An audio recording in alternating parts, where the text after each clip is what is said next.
જુનાગઢના બાઉદીન કહેવાય, બાવલો કહેતા એને.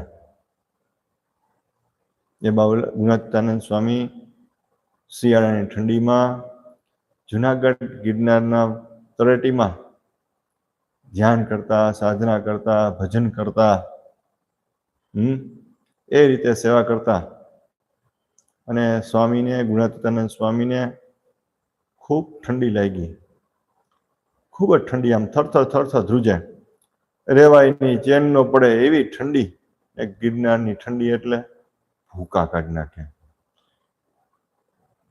એટલે સ્વામી થરથર ધ્રુજતા હતા.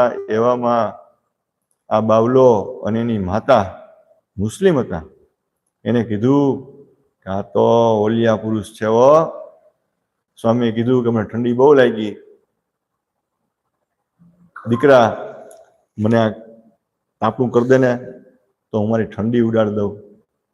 માતા સત્સંગી હતી, પવિત્ર હતી.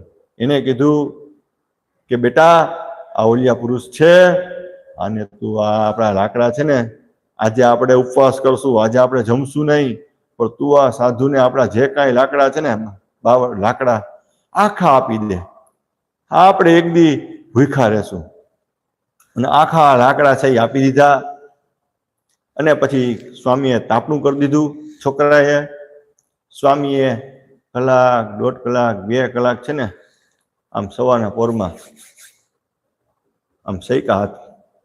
અને ગુણાતીત સ્વામીની ઠંડી વીડી, સ્વામીની તો ઠંડી વીડી, પણ ભેગા ભેગા સ્વામીએ એવા આશીર્વાદ આપ્યા કે જા, તે મારી ઠંડી ઉડાડી, જા આજથી તારી એ ઠંડી ઉડી જાહે, જા તારું ભગવાન કલ્યાણ કરશે.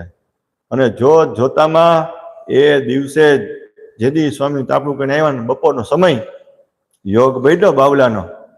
અને જુનાગઢના નવાબ, આની બાવલાની બેન હતી, એ એમને પસંદ આવી ગઈ. રાજા, નવાબ અને એના સૈનિકો એના ઝૂંપડપટ્ટીમાંથી પસાર થયા. આ રાજાની નજર એમની બેન ઉપર પડી કે આ કોણ છે? તો કે આ છે. તો કે બરાબર, તો કે એને કચેરીમાં લઈ આવો. પછી કચેરીમાં લઈ જાય છે માં, બાવલો અને એની બેન, અને એને પ્રસ્તાવ રાખે લગ્નની કે મારે આની સાથે નિકાહ કરવા છે. માતા કે તમે સાચું કહો છો? તો હા સાચું કહું છું, મને તમારી દીકરી ખૂબ પસંદ છે, મારે આની સાથે નિકાહ પડવા છે.